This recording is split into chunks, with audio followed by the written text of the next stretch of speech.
So this is my hometown of Barnsley, and this is the Broadway Junction, and this is the Penny Pie Park, which sadly won't be here much longer. We're trying to find a disaster area. A Second World War bomber crashed somewhere here, Cresswell Street. We're just trying to find it in January 1942. It was a Whitley Bomber, and somehow or another it were all hushed up for the duration of the war. But anyhow, let's try and find this Cresswell Street. This is it. Cheap oil. Look, there's a sign here. This is it, Cresswell Street.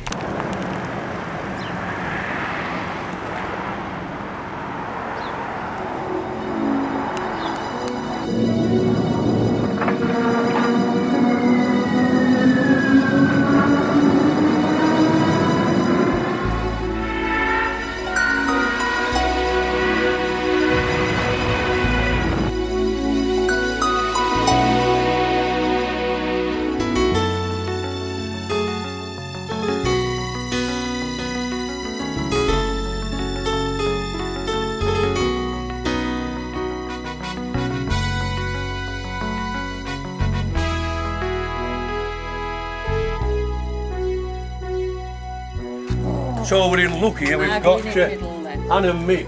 This is it's wonderful, and we've just docked on. They're just going shopping. We were going shopping. We're going shopping. Oh, no, we're going to Newmarket. Oh no! Oh, posh Newmarket. Yes. And this is plaque here on wall here. This is wonderful.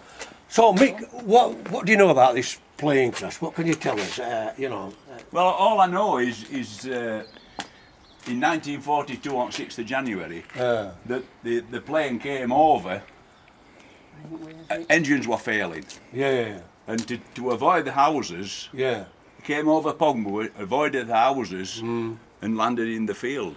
But it's an intriguing story, Mick. I mean, it had been bombing Cherbourg. It had set off from Thirsk somewhere in northeast, and it had gone to Cherbourg, and engine fault, dropped its bombs, and they all bailed out except for this Australian guy. He was from Brisbane in Australia, the pilot who died. But we're going to have to go further for more information. Tom, we're most interested what happened on that morning. On that morning? With this bomber. Right. All right. So the bomber leaves RAF Dalton, that's Thirsk, to bomb the Cherbourg docks in north German-occupied Cherbourg, France. Northwest France, which, of course, 2 years after war famous, it got liberated by American troops, D-Day stuff. Right. So the bomber gets to Cherbourg and fog. Well, it gets to Cherbourg and it develops an engine problem. And it's an engine. They had some sort of like a cruise control effect that kept the engine revs constant, and that failed. So they turned off that engine, and they turned round and came back with the load.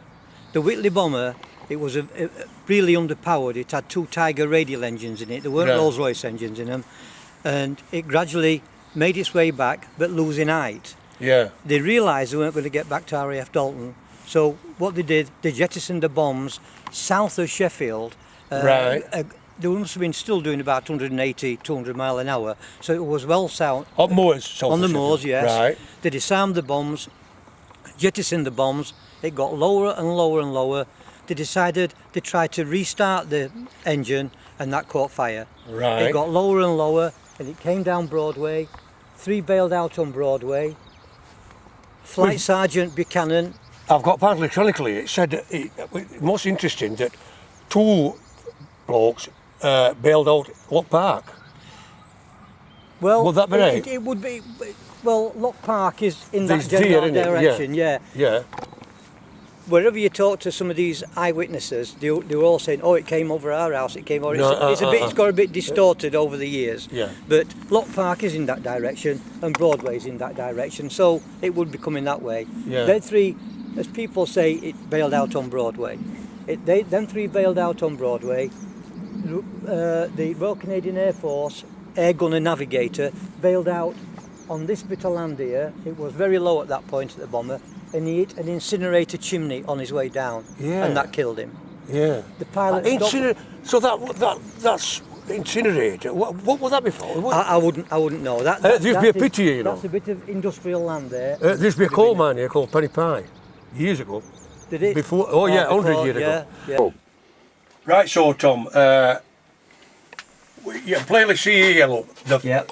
This is a modern Google map. Yeah. Thirsk Straight line. to Cherbourg there, which is northwest France, of course. Yeah. Roughly, I don't know. Well, it tells you how many miles it is. 654 Kilometres. 500 miles, whatever. Yeah. But as you can see, look, that's his flight path coming home. Yeah. Rule of thumb is obviously trying to get home. The lad's trying to get home in a panic, innit? So, and the flight path goes straight over Barnsley, don't it? That's the thing. You know, as near as damn it, it's that the actual. It's like a southwesterly. Yeah. Like trade winds, isn't it? Yeah. Don't forget, it would have been pitch black, darkest hours just before dawn. It's coming home. It's 10 o'clock at morning. It's coming home. Yeah, it's 10 o'clock at morning. It would be light, but it was midwinter. It was just after the shortest day, so it would be cold and dark. So I think. So it's that direction then. It is. Well, let me go. Just go down a bit further, if you can. Let's make it a bit smaller scale. He drops bombs southwest of Sheffield. I think he dropped the bombs somewhere. The speed he was doing, he dropped the bombs further than Sheffield. I think it would be down here somewhere. It said more, so that's this. Yeah, it would be in this line here. If you stand around a bit further, Dave. So southwesterly, it might be. It would have been somewhere around here. Castleton, Bakewell. Yeah, but a bit more north than Castleton. I would say somewhere around this, on these moors here. This is Penny Pie Park. This is Penny Pie Park. This is the railway line runs in this gap. This is where he landed. So railway line in Ton, is it? No, it's missed and here look, it's just got roads on. It comes this way then, yeah, it's coming this way. Yeah, because West Road, this is where the incinerator chimney was. So is it the chimney? Yeah. West Road. Yeah, West Road. That's where he got Canadian fella jumps. Yeah. But let's go back. We've already ascertained that Lock Park. Well, Shore Lane Sports Club. Lock Park is here somewhere. No, Lock Park's here. They said it went over Horizon. Lock Park's here. Lock Park's here. Ah well, this is Broadway there. So Broadway, Horizon College. It's coming this direction. Well, it's coming this way, but I don't think it went directly over Lock Park. That might be conjecture. That might be, like we said, Chipwell to Barnsley. It's coming that direction over Horizon College and crashed there. Right. Mystery solved. Oh well, he must have been a brave fella, hero. 22-year-old. Yeah. And you look at a 22-year-old and say, can you imagine him flying a bomber, you know, all the way to German occupied France and flying back, and then having all that responsibility to crash the plane and sacrifice his own life to save all them people within the houses? Because at 10 in the morning, a lot of people were still in their houses in them days. I mean, a lot of housewives, they never worked in them days. What is it Monday, Tom? I don't know. January the 6th, 1942. I'd have to have a look. I wonder if it were Monday, they wouldn't have been at work because that was Lake Day. Right. Another question we've heard. I was talking to a fellow called Norman Greenfield. His dad, he was 9 at the time, and his dad, what main fireman in Barnsley, he pulls the pilot out dead of course, and he says it all happened that fast. Next day a lorry come, the plane had gone, all traces, and then the conspiracy theory is he was hushed up for 3 years. Did you know that? I didn't know that.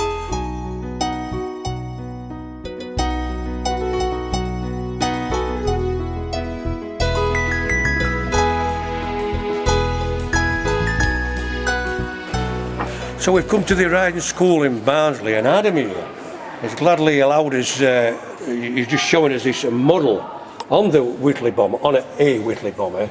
So who made this, Tom? Mr. S. Depot, D-E-P-U-T. Oh, Depot. As in depot, but with a U. Bush Depot, So So obviously it's just a replica. But well, the insignia is exactly the same. Yeah. Zulu 9289 was the actual bomber. Right. So it's actually to the insignia that's on it is the actual bomber. And why it's so intriguing, because the bomber, Adam, I don't know whether you know, it would have flown straight over here. Oh, would when it? it crashed in a southwesterly, like trade winds, from Cherbourg, and it came over here and crashed over, I mean literally, but only half hour time, about 200 or 300 yards, metres. As a crow flies, I would say, yeah, about 400 yards in that direction. From a Canadian fella jumped out and he got burnt to death in an incinerator on this Dodworth Road, Dodworth Road, and the actual pilot, he was an Australian fella from Brisbane in Queensland, and he got killed in quarry over there. So he stopped at the controls of the bomber. He crashed into quarry side, avoiding hitting all Creswell Street and all Podmore. Jettisoned his bombs over more south of Sheffield, and we've just followed flight path straight. I reckon Stainbury straight over here. Yeah. But the navigator air gunner that Dave quite rightly said hit the incinerator. He hit the chimney. He wasn't incinerated. He hit the chimney because I don't think his parachute would be fully deployed at that. By the at that time height he anyway. ejected. Yeah. But the three that bailed out here on Broadway, they survived. They survived. Thanks a lot, Adam. Wonderful, man. Thanks a lot. Here's me and here's me heart. We've come to see this lovely lady, Jean Naylor. Jean, can you tell us what you remembered about that morning, that day when this bomber crashed? Yes. I was 10 years old. Right. I lived at the bottom house on Stocks Lane, just down the road there. Yeah. And I heard that there was a plane that crashed. And I thought it was German, so I thought I'll get up and get a bit. Yeah. So I ran all the way up from bottom of Stocks Lane to the wreck. And when I got to the wreck, they wouldn't let me get anywhere near it because the police had surrounded it. Right. And it was British. Yeah. I found out later. And so they wouldn't let anybody near. And the sad thing was that it was two young men who died, 19 and 20, am I right? 22-year-old one Yes. of them, the pilot. And one was Australian and one was Canadian. Canadian. Canadian. Yeah. And it was so sad. And they'd let the rest of the cast off on what is now going along to Kingston. Yeah. He let them off because Yeah, there were fields then. Yeah. And so he let them off and he crashed it into the quarry there to save the Podmore people from being killed. Right. Exactly what's happened in Sheffield, I think. Yes. Yeah, similar story. Similar story. Jean, Yes. question. It was January 1942, Yes. 3 years before the war finished. Now, we've got this conspiracy theory that it were all hushed up. What do you think about? Yes, because I was 10. I mean, I didn't No. take much in.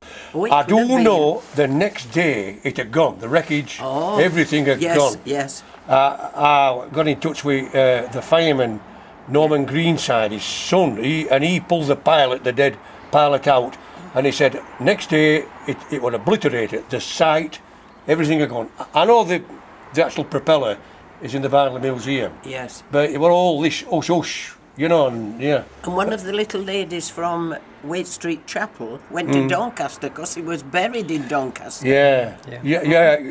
Like Tom was going to take us to Rose Hill Cemetery. Oh. Yeah. Yes. I think it's like a military And cemetery. it was amazing that after 70 years I were doing service for this thing that Yeah. happened when I was 10. So you were a priest and a vicar? I'm a vicar. Yeah. I work at Which St Edward's Church at Kingston.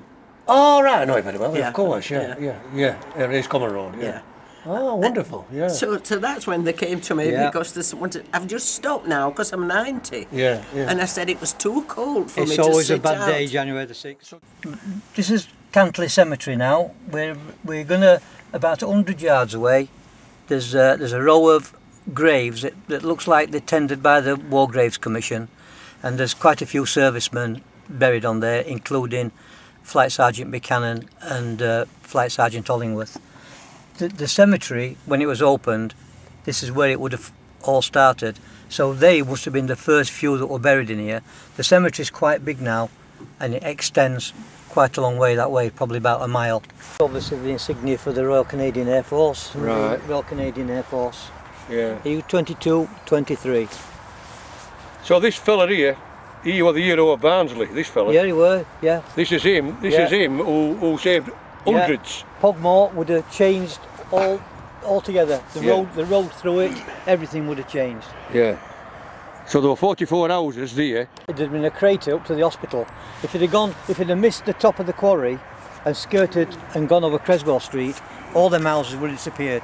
Yeah. Right up to, because it must have been doing 200 mile an hour. So the momentum and the energy behind that 200 mile an hour, it would have wiped all them houses out, right past Pogmore Road. The bit of land that it was the quarry is now a park.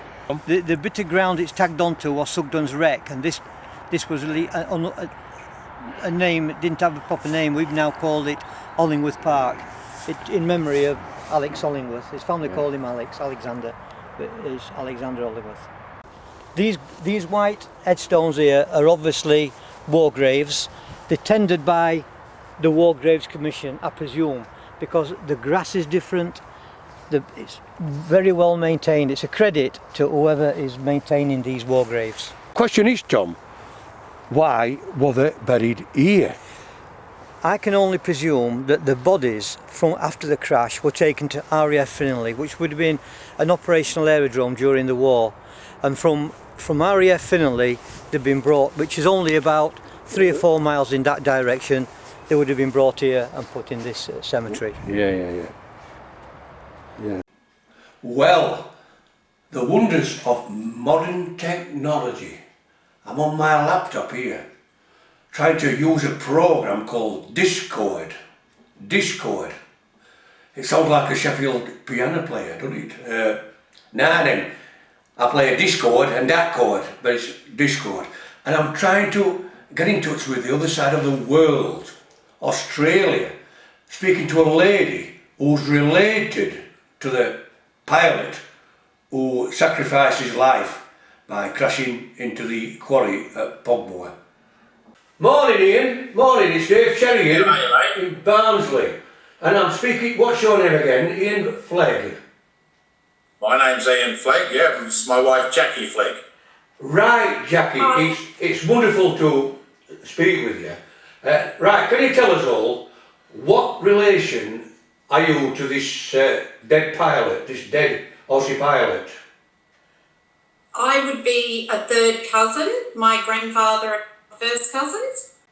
Yeah, my grandfather and Lex were cousins. Lex, that's what they called him. Yeah. He's the hero here up in Barnsley. I found this by accident, this story. I don't know whether you know, but last week there was a big hoo-ha, big hullabaloo in Sheffield, 12 mile away. This American plane that crashed into a park, and eight of the flyers were killed, and they made a big hoo-ha. And the BBC Radio Sheffield got me on the phone, and I said, we've got an even better story here in Barnsley about this guy from Brisbane. And Jackie, I've got hold of one of your papers, the Brisbane paper, and it's a great big editorial about it all. Yeah, it's wonderful. Yeah. So what do you know? About this Lex? Let's call him Lex. Well, I'll go back to how this whole thing started, Dave. Yeah. Jackie, when I got to know Jackie and before we got married, she always wore a little pendant round her neck. Pendant, right? Yeah. It was a locket that was given by my grandfather's sister when I turned 21. It was a family. And when I opened the locket up, it had a photo on one side of my grandfather, and Ian's got it here. Oh man, just bring it in, Ian, bring it in. Oh, that's wonderful. Yeah, right, carry on, Jackie, carry on. Yeah, on one side it had a photo of my grandfather in his army uniform. Right. And on the other side it had a photo of another young guy in an army uniform. And I asked who it was, and my great aunt told me that my grandfather, that was their cousin, Lex. And I sort of never asked much more about it. And then later on, they explained that he was killed in the war. And then I wore it round my neck. Years ago, Ian and I decided we were going to UK for a holiday. So I was telling, and Ian had seen a lot of it before, and I was really curious to would we be anywhere near where he was killed in the aircraft crash, and we traced some homework and found where he'd been killed and where he was buried, and decided that when we were over there we were going to visit places. In the meantime, we were living in Brisbane, and we were actually friends and kept in contact with Lex's brother Jack, who only passed away, I think it was January 2017. I'll just cover this up. So, who's this Jack Hollingworth? Who's that then, Ian? Yeah. What relation is he to Lex? He was Lex's brother. Oh, right. And he passed away on the 26th of January 2017, yeah. He is Lex's brother. There was 4 boys in the family. Right. And Lex and his other brother Robert were both killed. Lex was killed obviously in Barnsley. And Robert was killed in Germany in the war as well, in an aircraft accident. And it left 2 brothers, Jack and Edwin, in Australia, and Jack was the last surviving brother who we kept in contact with and used to go and visit. Right. In Brisbane.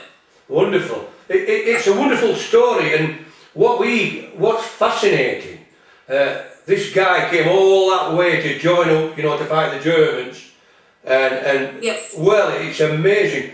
He missed the houses by inches. I don't know whether you've seen the place, haven't you? Yeah. You've been to Propeller? Yes, we've been to visit the place. Yeah. We on our first trip, we tracked down the field and where the plaque is on, and then we went to Doncaster to the cemetery to find his grave. Yeah. And that was really eerie because we didn't know where it was. It was very early in the morning, and said he'd go down and you could see an office down the end. Doncaster Cemetery is a very big place. We've been here, we've got that on film, we've done that bit. Rose Hill, they call it. It's like a little military. Yeah. Very well kept, lovely grass and that, beautiful. And I had a magazine that was given to me while we were in Barnsley. Right. You might know. Oh, yeah, Memories of Barnsley. Yeah.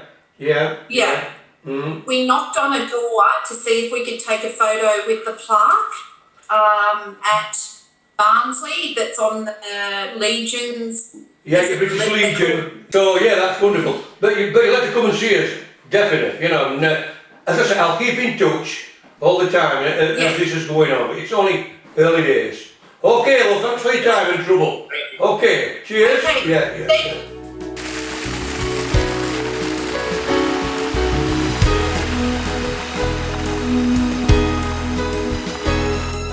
So Ian, item 11 is that's the actual propeller of the bomber. Yeah, I don't know who got that, don't ask me. It says it here, but item 12 is this bomb release clip or whatever that was, and that's the charred remains of the map, the flight map, so it's... What amazing things, that propeller itself is so touching, isn't it? As a thing, you can imagine it in motion as it stands there. Yeah. It's almost like looking at a sculpture, it's like looking at a piece of history. It's the kind of thing that if you found it, you might not know what it was. But yet here it is, this amazing piece of forgotten Barnsley history. Oh, and that map, what's so touching about the map for me is the way that it is a bit charred and a bit burnt, and a bit rough right edges. And it's a wonderful story. It is, and these are real people making, they're ordinary people doing extraordinary things, aren't they? An ordinary person flying a plane who suddenly decides in a split second to do this heroic thing. This guy was an hero. What an amazing thing to me is how he's forgotten, he's not known about, and what an amazing thing to do, to take that decision as the plane is coming down, not to crash into Propeller. destroyed Barnsley to go into this quarry. 44 terraced houses, which is beaches. Yeah, and he sacrificed himself. Yeah. For the greater good. He's the hero of Barnsley. Not half, and I think he should be better known, shouldn't he? More people should know about him, most definitely. The conspiracy theory, it was hushed up. Aye. For 3 years, obviously, official secrets and all that, so. Oh, it's a wonderful story. It's a fantastic story. It could be a play, it could be a song, it could be an opera. You can make an opera about this. I can see it now. Like this thing coming down like that, people sing it. It's a fantastic story. And it just shows, doesn't it, that the way that people like you, Dave, can dig and find out these lost histories of Barnsley, which is this is yet another one, isn't it? Oh yeah. It's part one of the disasters of Barnsley. Second and Stayfoot roundabout. This is Mark Green, who's just written this book, Barnsley at War, 1939 to 1945. And in this book, he's done a chapter on this. So, come on, Mark, tell us what you've found. Well, further to Dave's fantastic video so far, the things that I found extra to what Dave's put in there is that the quarry at the time was used as a ash tip, because looking at Dave's example there, this area here was used as a recycling area during the war. The foreman in charge of this area was aptly named Mr. J. Tippin. So Never. He was, yeah. So you can see there we've got the tin press, we've got the paper press, and if you just look in the book there, you've got the lads handling a bale of paper, which is at the Pogmore Works. Right. So that's where that Canadian co-pilot got killed. That's correct. Yeah. He landed somewhere there. Yeah. Yeah. So when the plane did crash, you can see on this map here that it were a lead ash infill, which basically means it were a tip for waste ash. Which come from the incinerator, and they also collected ash as part of the war effort as well, turning ash into whatever material they could find a use for. So when the plane impacted on that ash infill, apparently all the ash scattered on the houses on Cresswell Street and the surrounding areas, and apparently you could see the ash plume from a few mile away. It looked like an atom bomb crash. Something like Nagasaki. That's it, yeah. Hiroshima. Hiroshima, yeah. Right. Yeah. Wonderful. Thanks, Mark. You're welcome, no problem. We're back in the Barnsley archives with our good friend here, Michael Hardy, and we're trawling through the Barnsley Chronicle archives. The bomber crashed Tuesday, the 6th of January, and here, in them days, Chronicle come out on a Saturday, so it's 9th, is it, Michael? It's the 10th. 10th, I do 10th apologise. of January 1942. 10th. So what's the headline here? What's it say? What's this say? The headlines, it's adverts on the front page rather than actual headlines. So there's nothing on the front page. I've also done a keyword search of the whole month and for Pogmore and crash, and unfortunately, it doesn't appear to be in there. So it was hushed up. We can assume it was hushed up. Basically for, obviously, national security. They didn't want Germans to know losses. And that happened quite a lot with in the papers at this time. That's brilliant, Michael. Thanks a lot, Cobb. Okay, Dave. I'll send you the check in the post. We've found another remarkable fact here. Tom has got this ancestry line. What do you call it? It's an English pedigree for Flight Sergeant Alexander Hollingworth. Right. The last statement on that family tree, and I quote, Flight Sergeant Hollingworth's family ties to ancient Pogmore. Alexander Hollingworth's family from Langdondale in Cheshire remarkably held a number of farmhouses and lands in Pogmore in 1660. At that time, Pogmore consisted of a number of old farmhouses that were in the joint ownership of John Hollingworth, gent of Tintwistle Hall in Cheshire, and William Wordsworth, gent of Faithwaite, early ancestor of the famous poet. So, from that, this Aussie pilot who saved Barnsley, he crashed, he died in the land what used to be his family. Yeah, that's right. That's remarkable. Yeah, what a Absolutely. coincidence. Yeah. That's another twisted story. Yeah. Thanks a lot, Tom.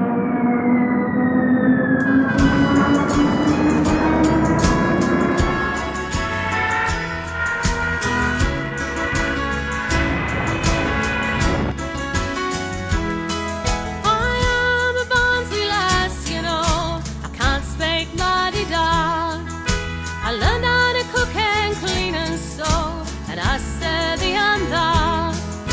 I liked an hopscotch with me friends and never travelled far. I am a Barnsley lass, you know, and I steady and that.